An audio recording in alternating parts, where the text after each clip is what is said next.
to continue to engage with various institutions and bring them down to Raisina to have a flavor of their conversations. So let me invite the panelists and the moderator for this session. And Peter, let me invite you to take charge. He'll be joined by Petra Sigmund, DG for Asia Pacific, Federal Foreign Office, Germany, Sanjay Verma, Secretary West, Ministry of External Affairs, Tony Abbott, former Prime Minister, Australia, Anje Logar, Minister of Foreign Affairs, Slovenia, and Anniken Huitfeldt, Minister of Foreign Affairs, Norway. May I request you all to welcome them to the panel discussion, please.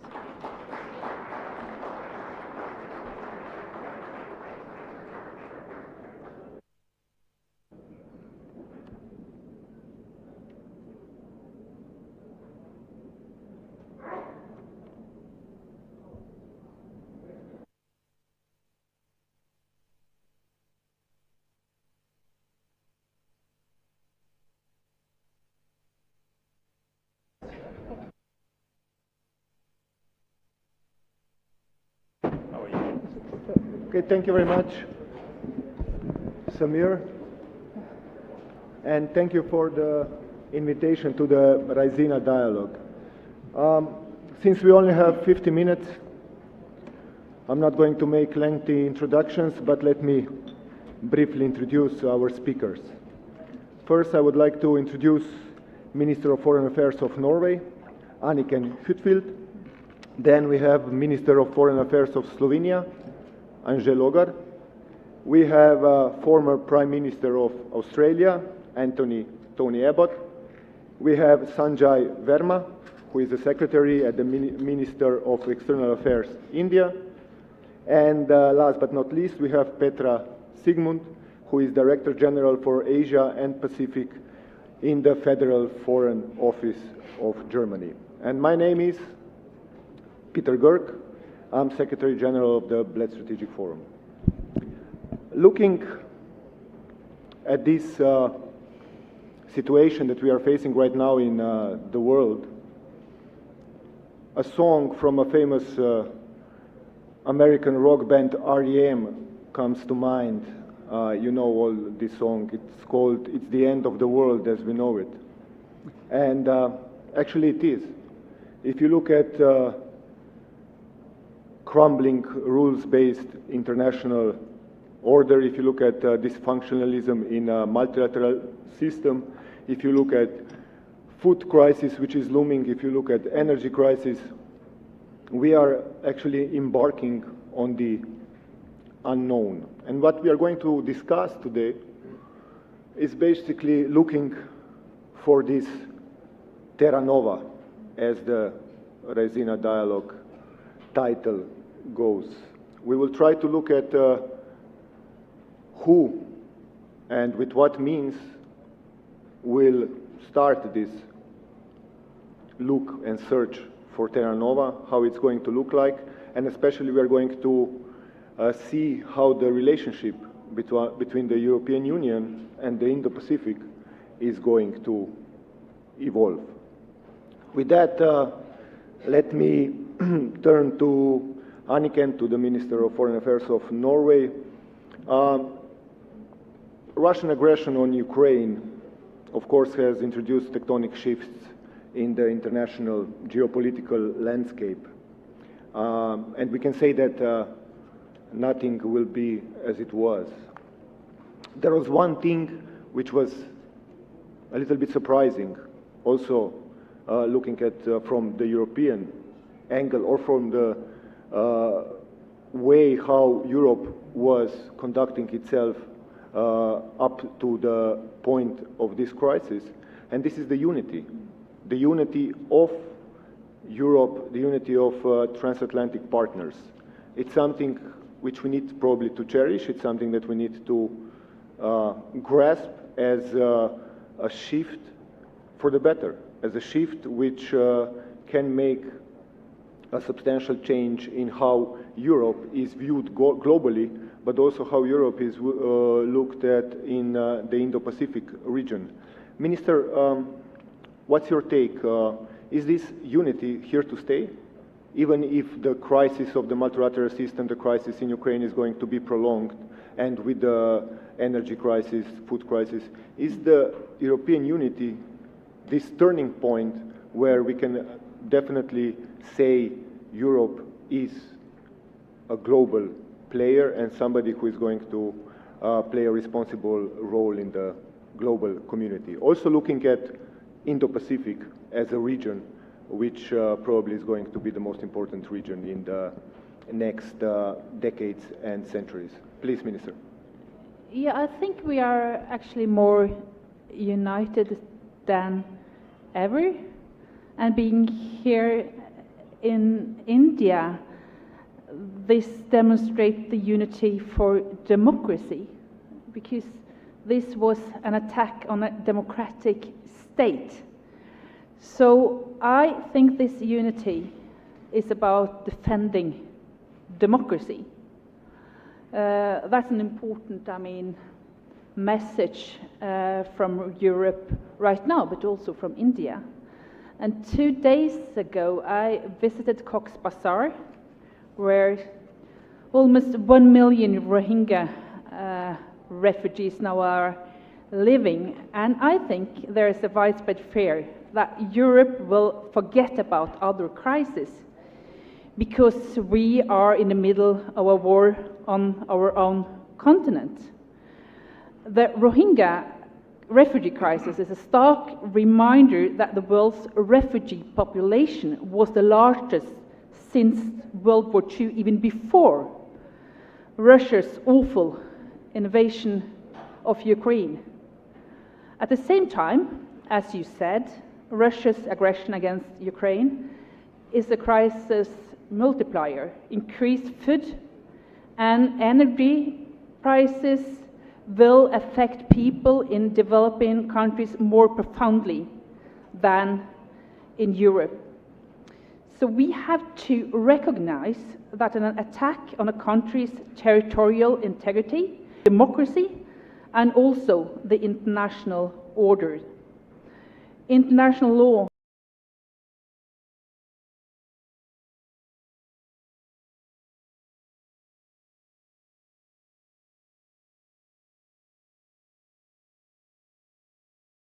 forms the basis for cooperation across political systems. It's a long-term interest of states to defend the rule-based international order. So yes, Europe will be more united to defend democracy. Thank you, Minister. Let's turn to Mr. Abbott now. Notwithstanding the crisis in Europe, Indo-Pacific is also going through profound changes. You have new partnerships forging, like Quad, like AUKUS.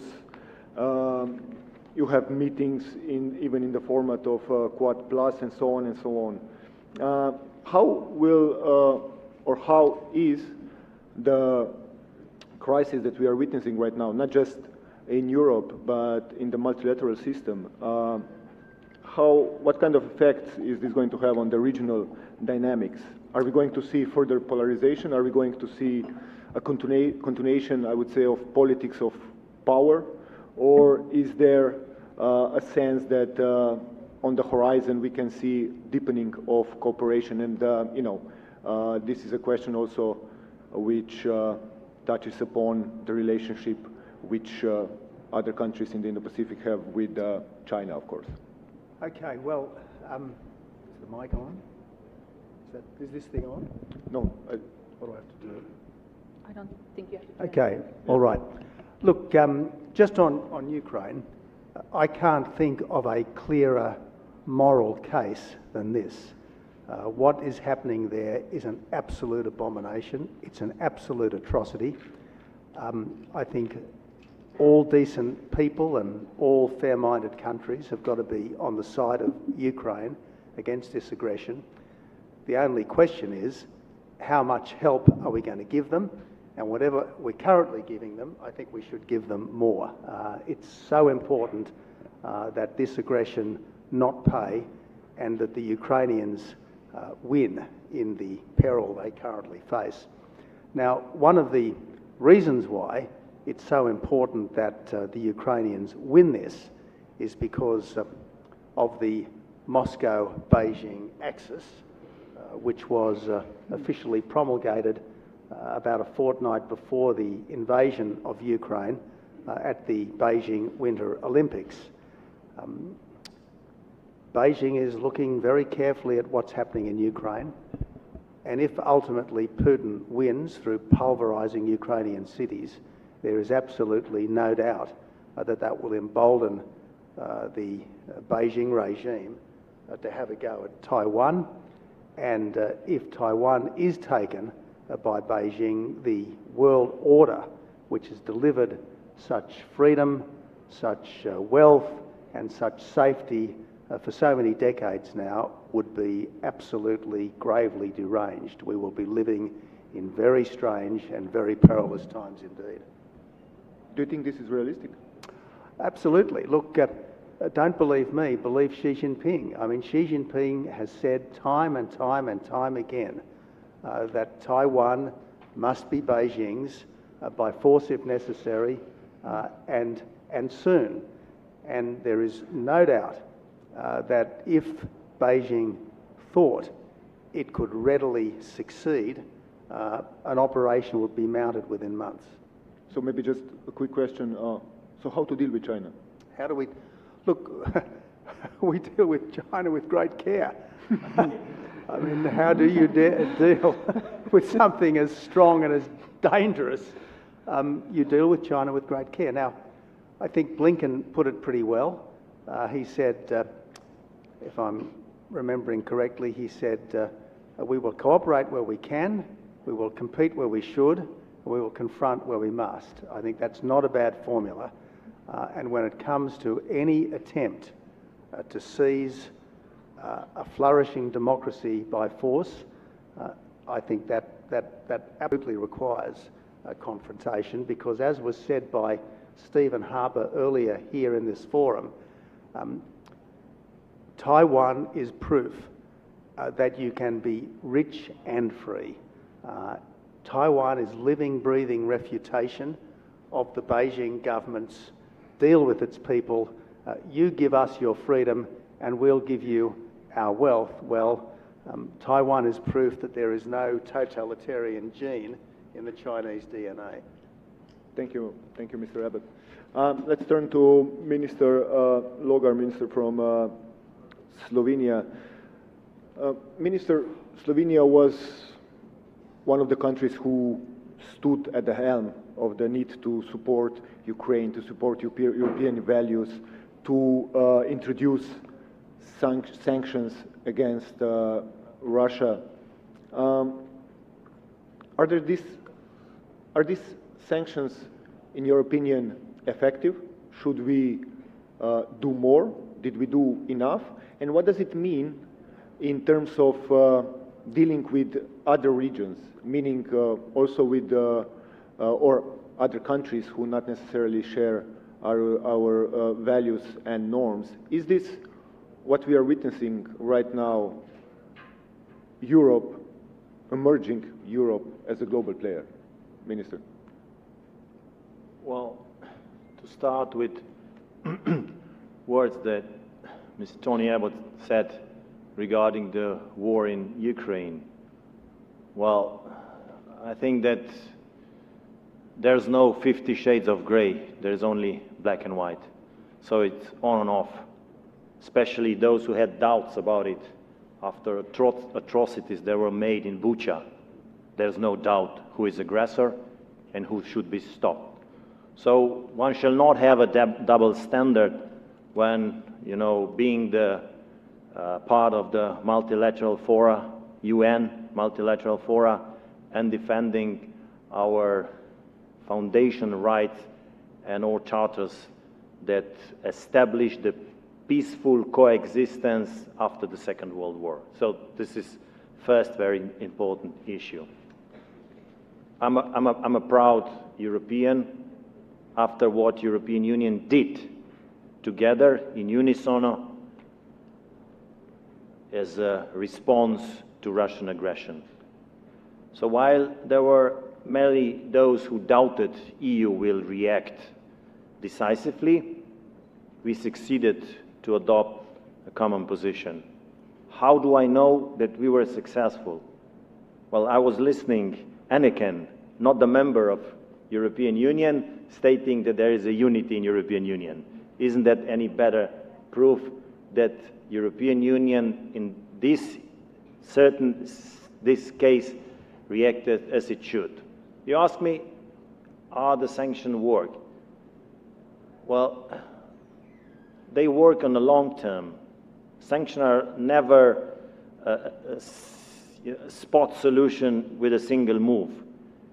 It is a move that will have a deterrence effect towards Russia, that will become weaker and weaker, and its economy will sooner or later, should they continue with the policy, with the aggression, will fail, will break up. Who will be the biggest gainer who will gain the most? It's going to be China. Should Russia fail, so should Russia decline, it will be China who will be the beneficiary of those. So I think it's the interest of all multilateral fora that this war stops as soon as possible, that the last Russian soldier move its feet from internationally recognized Ukrainian territory, and then we establish the world order as it was before, in a way that nobody will ever dare to breach those rules. Should this plan fail, then we are on a path of many other autocrats thinking and actually doing the same way. And what we can learn from all those frozen conflicts, and as well from annexation of Crimea, that Russia understands only the hard language. No appeasement in order to be less severe. So in that sense, I think European Union plays an important role, but only together with its allies. So more allies will join transatlantic partnership, shorter will be this war. And this is in a way appeal to all those who in a way cherish and are in favor of multilateralism and multilateral fora. Now it's time to follow this path. Thank you very much, Minister, for these clear words. Let me turn to Secretary Verma. India, as one of the most important countries in the Indo-Pacific, in this region, you had always long-standing relations with Russia. You also had, or you have now, bigger and bigger cooperation with the US, also with the European Union, and so on and so on. When we talked before and prepared for this session, you asked me, or you said, you know, this question, trade in security or security in trade, is crucial, not in the context only of European Union and the Indo-Pacific, but it's crucial also inside of the Indo-Pacific. Tell me a little bit more about that. Well, thank you. I mentioned that particularly also because there is a certain singularity happening to our conversations. Everything points in one direction. Psychologists will tell you that a man can only concentrate on one thing at the same time, but I think nations can multitask. And to draw attention to several of the very important, crucial flashpoints in the world. But coming back to your question of the wordplay, securing trade, trading security, I'd like to refer to two examples. One is an example which the West is very familiar with, and one is closer home. It's near empiricism. From 1962, for the next almost 3 decades, our relationship with China was at its absolute low. Thereafter, we came to an arrangement, an agreement that let's focus on the positives of the relationship, which were essentially focus on the economic and commercial aspects, and let the challenging aspects of the relationship, let's keep them away. And the feeling was that the former would take care of the latter, etc. So for the next 30 years, supported by about 9 agreements which ensured peace and tranquility on the border, we had this relationship which appeared near normal. Till very recently, suddenly we realized we were almost back to 1962. So while we were being, taken to a garden path, and we focus on the economy, strategically, we felt compromised. I mean, it is to the great tribute to our security forces and our strategic strength that we have held our own. But that's lesson number 1. Lesson number 2, circa 1945, you move ahead. You feel a country has to be brought into the mainstream, so let's focus on the economics, the commercial, with economic growth, certain predictable values will fall into place, and you will have a nation which prescribes to the acceptable forms of behavior. Well, the examples in front of everybody. So trade and security concerns, or let's say political acceptability of behavior, I think these are 2 different issues, and you can't be more than careful about it. Yeah, maybe a sub-question. This recent experience, I mean, 2 years ago, between you and China, how is this going to change your policy towards China? Well, that brings me to the second part of the conversation today, is the Indian Ocean. The European Union, you sort of attach the adjective of normative. I mean, you expect normative behavior in various platforms. Let's say India here is trying to paint you a normative picture of the Indian Ocean, a narrative of what can be. Now, if you look at the South China Sea, the absence of attention at the right time, you can see the consequences. Do you want that played out multiple times in different, verticals of the Indian Ocean? Well, that's a choice for you to make. So while we draw our lessons from our immediate borders, our immediate history, we want to share that narrative with the rest of the world. You talk about a green field or a brown field. This is a blue field. The Indian Ocean is a blue field. And we are inviting our friends. Europe did not need an invitation 400 years ago to look at Asia and the Indian Ocean. But today, well, we are asking you to look into this direction. Thank you, yeah, because also, it's staggering that 80% of world economy goes through Indo-Pacific ports. So this is an unbelievable data, and a very important thing to think about. Last but not least, let me turn to Mrs. Sigmund.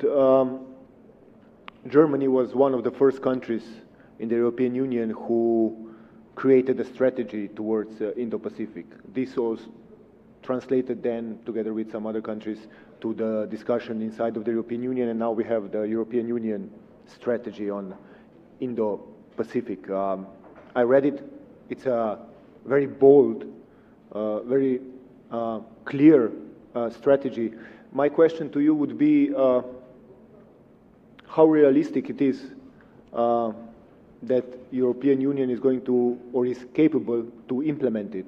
I mean, we can see, European Union doesn't really have a really good track record at focusing on several strategic issues at the same time.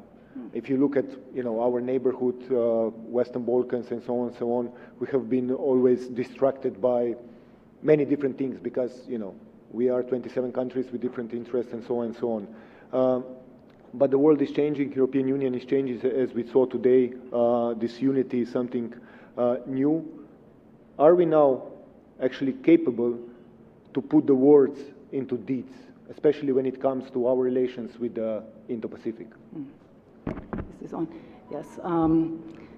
The European Union has profited a lot from the rules-based international order that was created after the Second World War and of its foundational and timeless principles, as is territorial integrity, as is peaceful resolution of conflict, respect for human rights. We see that this order is under pressure in Europe, is also under pressure in other parts of the world, and is also under pressure in the Indo-Pacific. And we need a demonstrate as a global actor that is also profiting from global integration. I speak of Germany, I speak of Europe, that defending this rules-based international order in the Indo-Pacific is not just a regional concern. It's not just a concern of some countries that are confronted with actions that undermine this rules-based order. It's not just a concern between the US and China. It's also a concern of the European Union.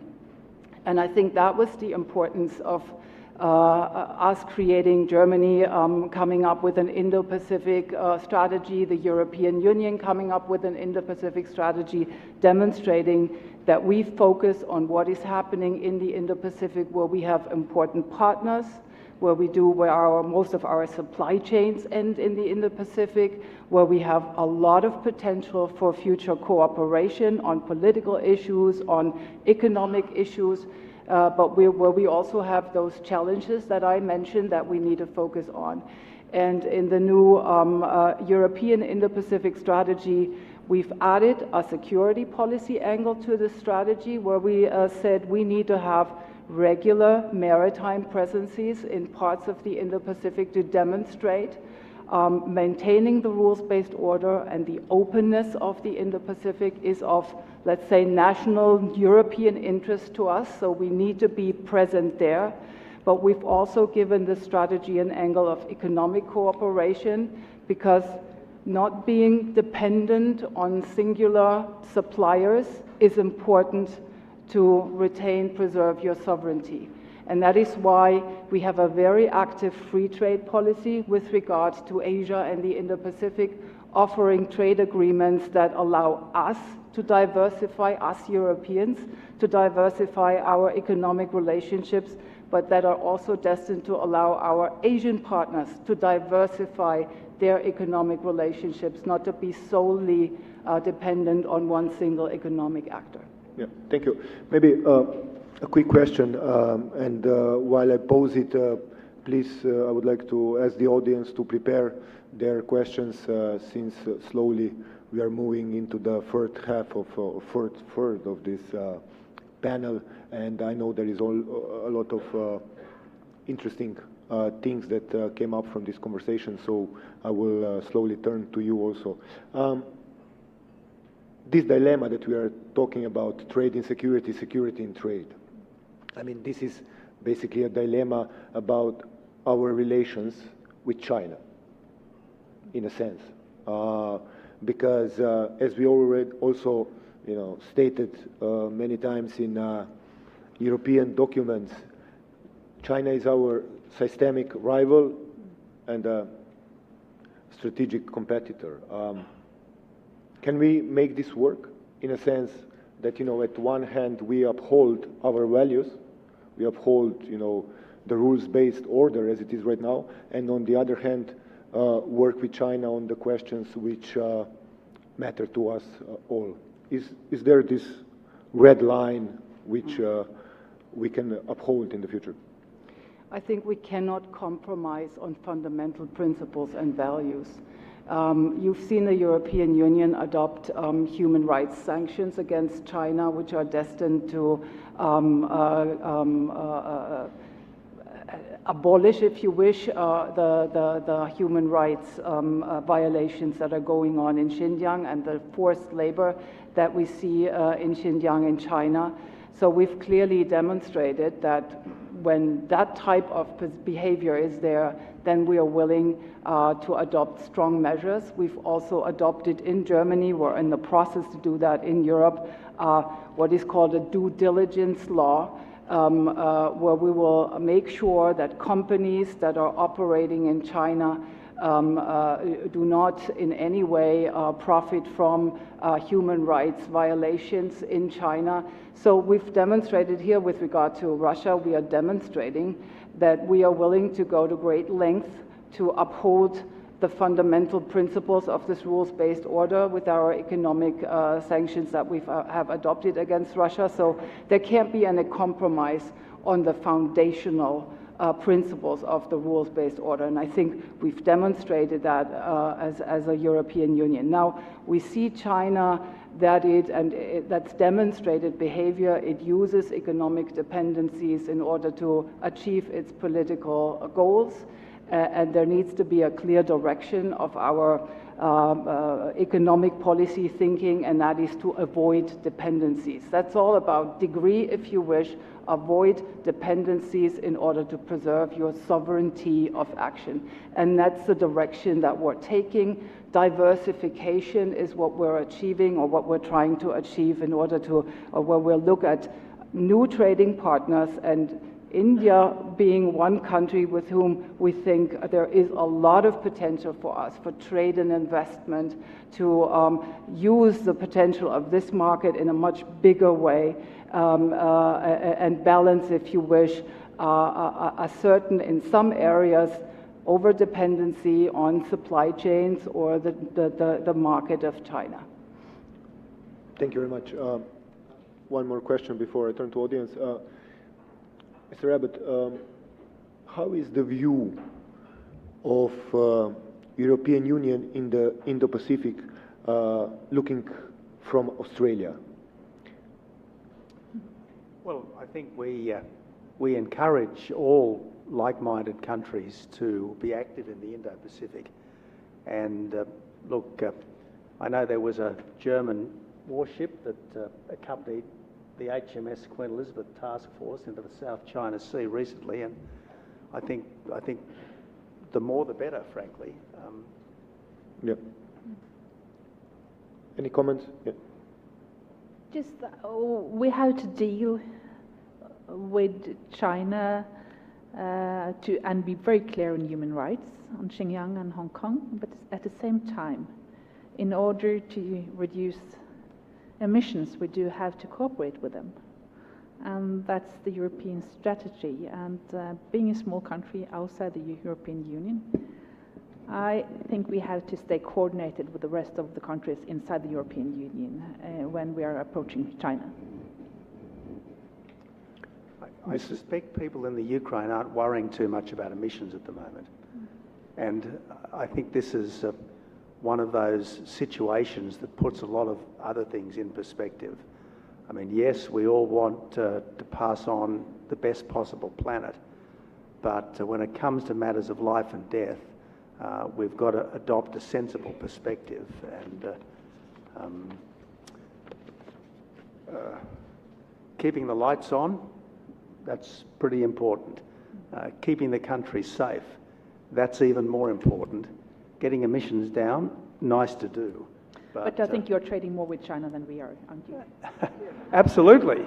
And absolutely we are. And it's interesting, China is taking a ruthlessly self-interested approach to all subjects, including emissions reduction. I mean, China is happy to lecture Western countries and the rest of the world on emissions reduction, but there's no way it's going to practice it if it's going to put its own economic strengthening at risk. Thank you very much. When you don't need a moderator anymore, then you know the panel is good. Okay, questions from the audience? Just go to the mic and then introduce yourself and tell us who you are asking a question to. Please, sir. Good afternoon. I am Mohammed from the Embassy of Egypt. I work for the Egyptian Ministry of Foreign Affairs, and I'm honored to be one of the AFGG Young Fellows. The panel actually drew on different topics. I'm in particular interested in what was raised by Minister Anniken Whitfield about the Rohingya in Cox's Bazar.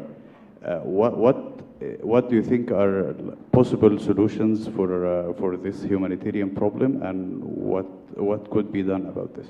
Thank you. Thank you. Please. You know, would you have a seat in the Security Council?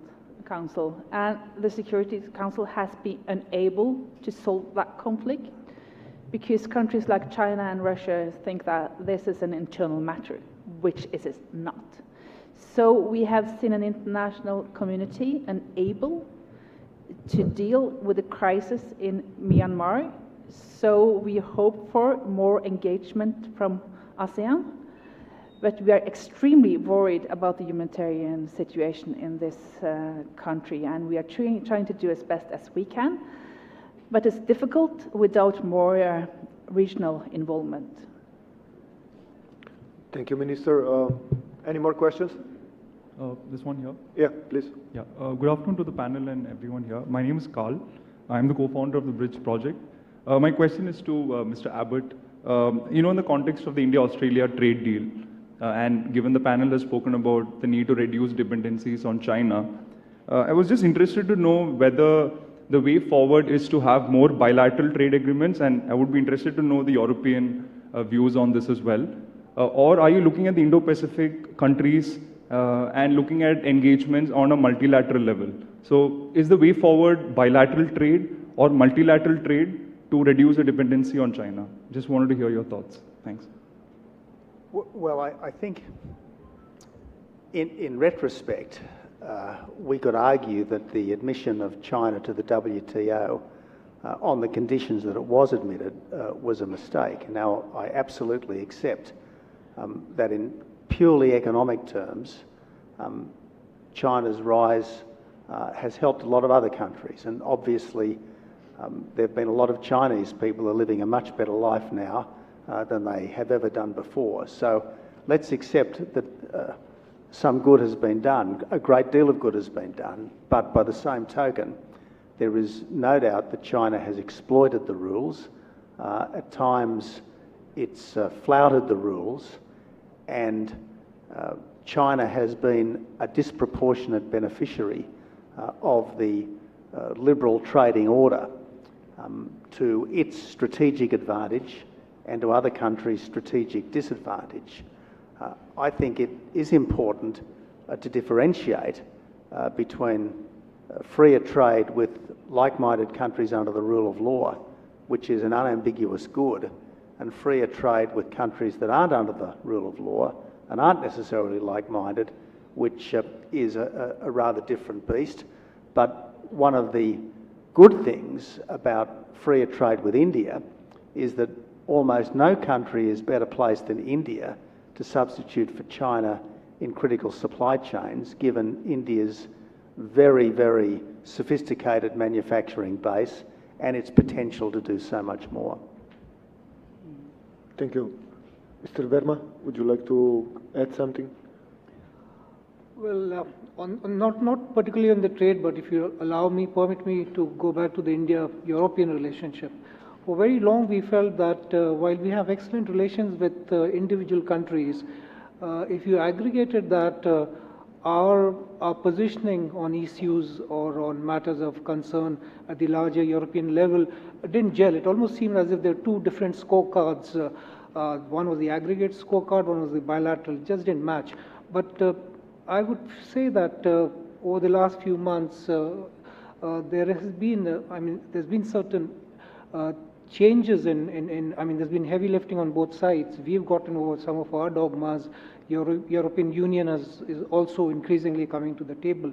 And we find that there is the beginning of resonance of fidelity to certain values, and whether it's bilateral, multilateral, really doesn't matter. It all depends on the time and place or when you're negotiating, whether it's a trade or a security agreement. But I would feel that we are encouraged that times are changing for the Indo-European relationship, and I think from this point onwards we'd have to sort of work harder,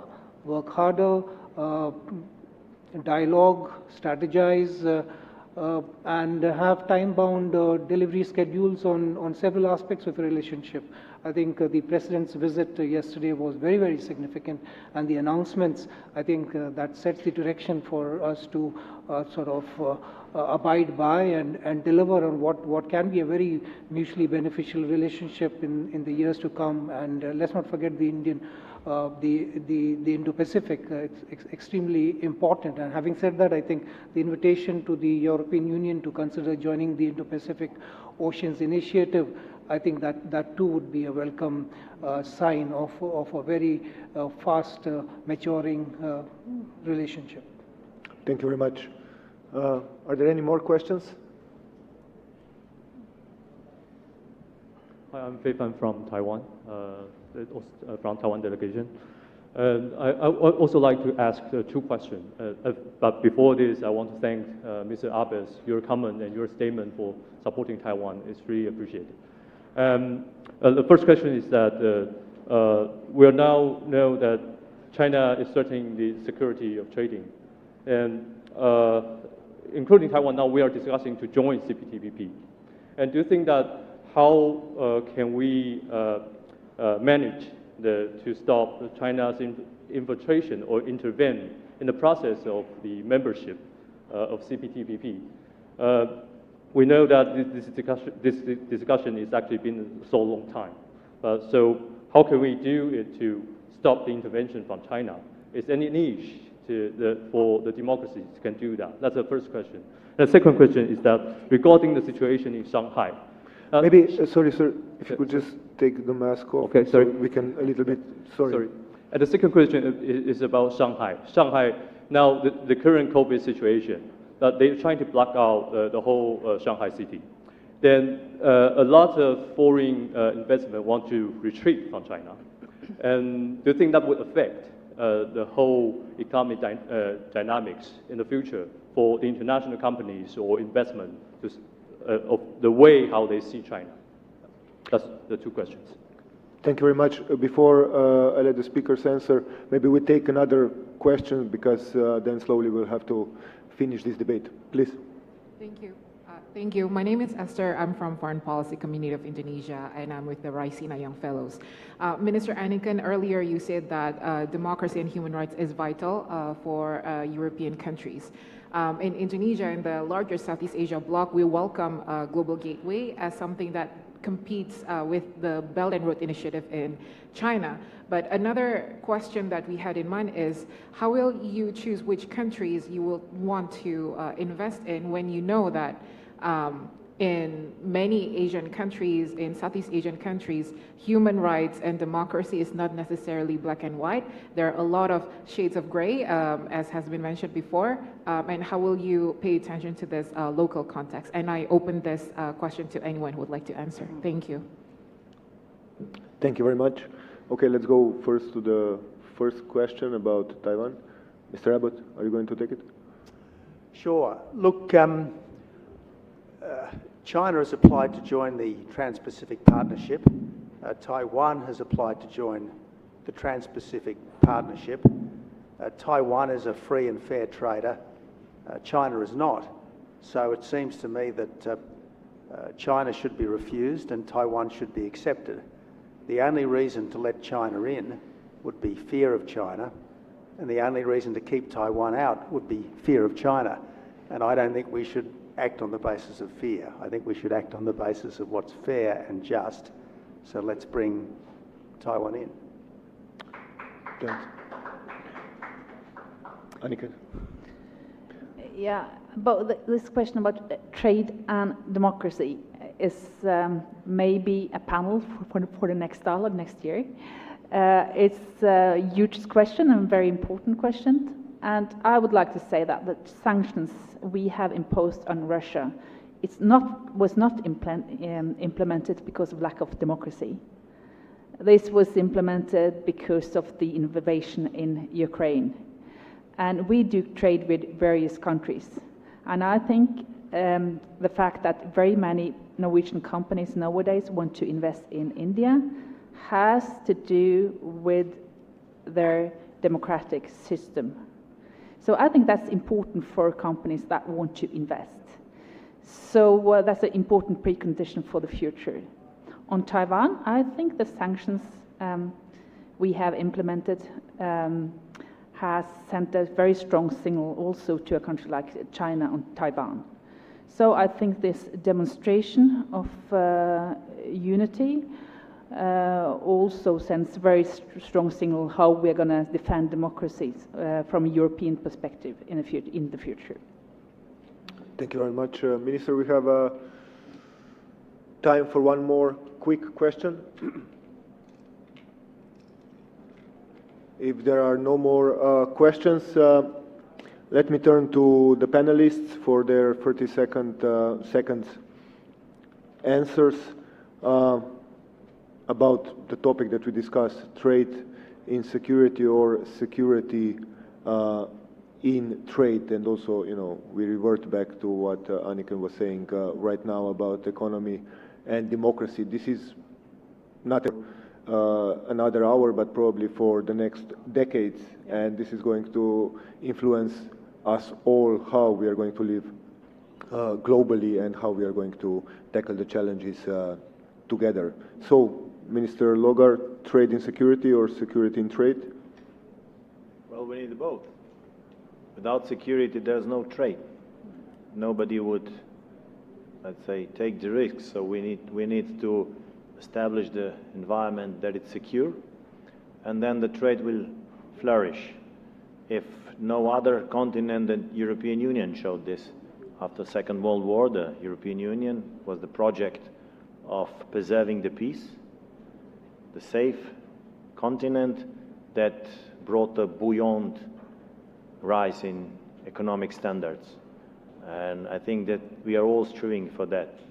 And as well, this is a good example how to, in which direction one shall follow.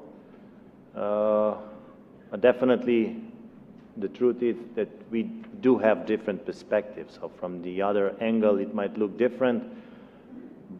And we can coexist as long as we respect these common universal norms that are enshrined in the UN Charter. Thank you, Minister.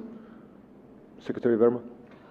Oh, well, India's external profile, if you compare it to 1940s, 50s, 60s, the fact that we had $400 billion worth of exports in the last financial year, and that number is bound to grow, which means that our external engagements are important for economic growth. So we cannot shy away from a larger globalized profile. And that is a given. With trade intensity, service sector dominating goods, these are things which are bound to change. But what will not change is our requirement for revitalizing multilateralism, and we probably have to go beyond what the UN set into place, because that in many ways is a fossilized approach. I mean, 1940s would seem almost prehistoric at this point of time. So we need to relook at these aspects of how the underplay, the rules, the regulations which define how nations or business entities or money flows or investments, and more so digital, we will have to get down to the you don't need, every time there's a change in the global order, you don't always need a revolution or blood to flow. I think we have to find a way where we sit down and thrash it out, because I think what is the other alternative? I mean, you're waiting for World War III so that we reorder the furniture of human existence? Probably not. So I think this is an inflection point in history. And I think like-minded countries, democratic countries, need to come back to the drawing board. And I think we have to reboot. We have to reboot the multilateralism. Thank you very much. That's a nice word, reboot. Okay, the television is screaming, time is out, and Samir is looking angrily at me. But let's just hear our last three speakers for 30 seconds. Samir, quickly. Okay. Trade can be weaponized, as some countries and not some companies are experiencing this or have experienced it in the past. And therefore, we need a prudent policy not to enter into dependencies. We need to diversify supply chains. We need to diversify markets. And we need to invest in our own national, regional sovereignty for some of the capabilities that we might not have presently, but we need to develop in order to be sovereign in the very core technologies that are essential to keep our economies running. Thank you very much, Ms. Sigmund. Mr. Abbott, parting words? I concur with my learned fellow panelists. Well, that's, that's nice. That's very reassuring. Anniken? I'm just a strong defender of free trade agreements, and but still I'm very proud of the common European and American and also other countries' response to the war in Russia. The fact that we managed to unite, that was the only right response. I encourage other countries to follow. But on the other hand, a decoupled world is not in our interest, so we'll invite other countries to join us in this united response. Thank you very much, dear panelists and the audience. Please give a round of applause to our speakers. And Samir, the floor is yours. No, thank you, Peter. I had accounted for a slight delay. We were dealing with Europeans. So please join us for a family photo right on top of the stage. And we have a surprise conversation that is now going to happen. We are not breaking. We are going to be inviting. Please join us for a family photograph. While you do that, I'm going to be making the second announcement. We are going to be joined by the Deputy Prime Minister and the Minister of Foreign Affairs, Netherlands, for a conversation with Harsh Pant to discuss a little bit more of Europe and their intentions in different parts of the world and their assessment.